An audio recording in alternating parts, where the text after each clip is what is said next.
na yung leg workout, uwi muna tayo.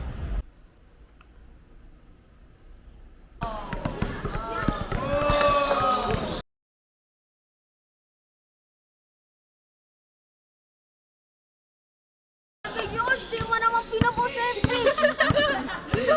Popost ko, sige. Alan Galbo. Eh guys, parang tuti. Hindi na ako kalbo. Ano na? Wala ko. Gentleman. Kanino? Hey, good. Ikaw o si Ate? Parehas na ito. Parehas lang. Sabi mo, di ba, videoin kita?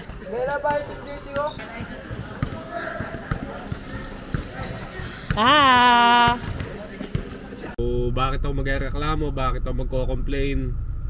Andito ako ngayon sa buhay ko na sinagot naman na yung iba kong prayers noon.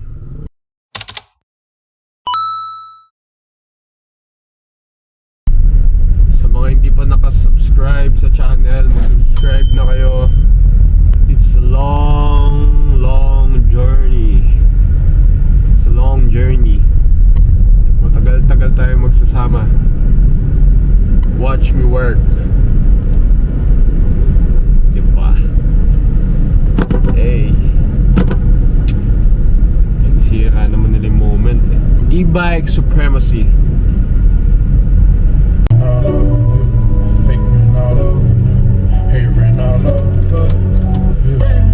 Dito na tayo sa gym. So, bibili muna tayo ng coffee natin.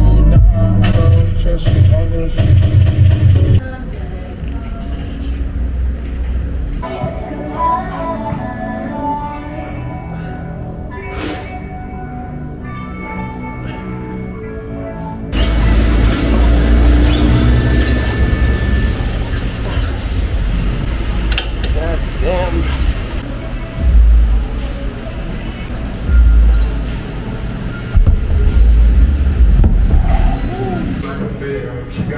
Nafe-feel ko na yung legs ko. Tapos na yung leg workout.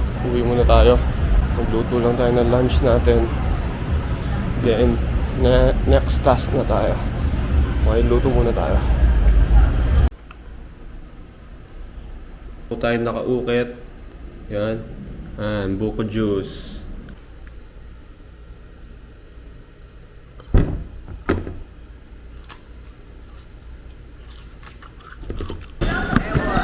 Dribble ka.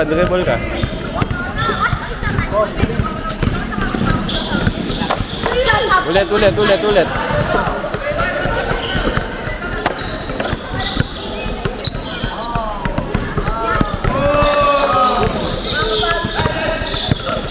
Oh! Uy!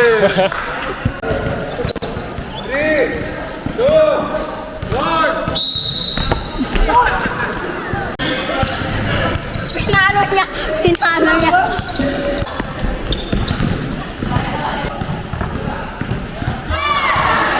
We had a longer sex, good pussy, top of bowl to crash.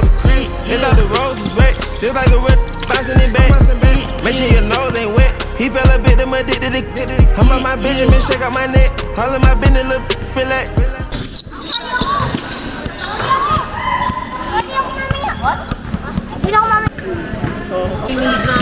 Videoin kita? Konti na lang. 15, 14, 5,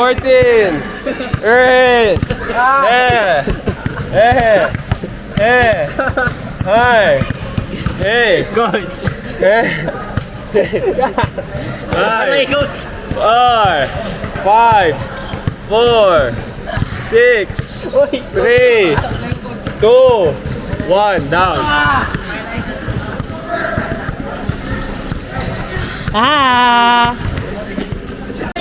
Coach, di mo naman pinapost sa FB. Popost ko, sige. Alan Galbo. Hindi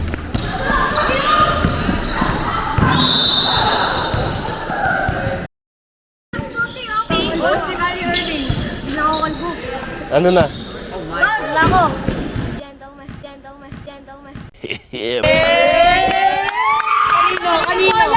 Pogi, ikaw o si Allen? Allen Galbo. Pogi. Walang. No, not you. Ikaw o si Allen? Sino? Sino? Oo nga. Ikaw o si Allen? Parehas na. Parehas lang. I'm gonna grab that mathematical. And experiment is experimental. What's test? What's test? Testicle. I earned the hole! Yes! Yes! Change this lonely life. I wanna know what love is. I want you to Nagpa-check up tayo kahapon. Na-diagnose ako ng runner's knee. Same lang ba yun sa jumper's knee? Hindi ko alam. Na overuse yung left knee natin. Tsaka sa tagal ko na naglalaro, ito yung pinaka worst na nangyari sa tuhod ko, sa left. Sumuko 1 week or 2 weeks akong walang activity niyan, mga exercises. Ayoko, tatry ko mga light lang. Ayoko din naman kasi na mabakante, pero wala, baka kailangan gawin ko muna kasi never kong ginawa yon na mga 2 weeks or kahit 1 week lang na straight na wala akong activity, never kong ginawa yon. So kung sa ikabubuti naman ng katawan ko, kasi hindi ko din kayang hindi ako 100% everyday. Ang dami kong kailangan gawin everyday, and ayoko din mapabayaan, lalo na yung camp. Hindi ako makapag-perform na maayos kung ganito yung condition ko. Kasi kahit sa normal na paglakad ko lang, medyo hirap. Kasi hindi ko ma-lift yung left leg ko. Kaya naman, pero hindi, alam mong hindi 100%. So opportunity to para gawin yung mga ibang bagay outside sports, outside yung mga activities ko. Instead na ma-frustrate ako, instead na magalit ako bakit nangyayari to, iti-take ko na lang to as opportunity para ma-develop ko din yung outside activities ko. Pwede ako maging creative outside sa ginagawa ko talaga. So bakit ako magreklamo, bakit ako magko-complain? Andito ako ngayon sa buhay ko na sinagot naman na yung iba kong prayers nun. So konting aberya lang, itong pilay lang, magiging ungrateful ba ako? Kaya magiging positive lang ako na may magagawa pa akong ibang bagay. Makakalungkot man, or ako nainis man nga ako dahil di ko magagawa yung mga activities ko talaga. Baka kahit makapag-gym, di ako makapag-gym. Alam ko pag bumalik ako, ang layo na nga habulin ko. Ang dami kong hahabulin. Pero ang point is, kahit ganun pa man, mas nakafocus tayo long term. Kung 1 month, kailangan kong 1 month na wala activities, gagawin ko. So after naman ng month na yon, alam ko na yung mga gagawin ko, alam ko yung mga dapat at saka hindi dapat. So alam ko makakabalik din ako. So hindi na siya mababawas, mas less na yung frustrations, mas less na yung part na nakakalungkot. Kasi mas nakafocus na ako kung paano ako babalik. Sana ganun din kayo. Hindi naman habang buhay kung ano yung sitwasyon nyo ngayon, andun kayo.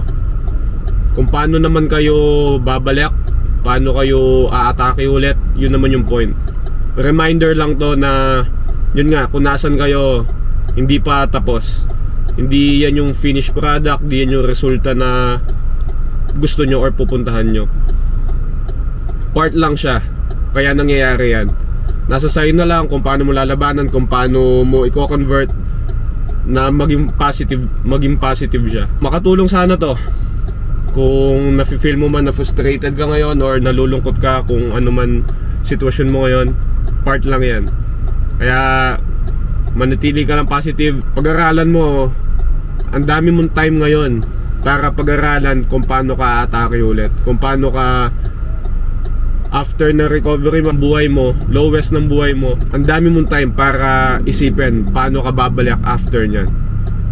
So yun lang, maging positive ka lang and keep winning, keep going. Usai made a mess, G5 of the jet. I'm about to catch, I double the bed. My money stretch from south to the west.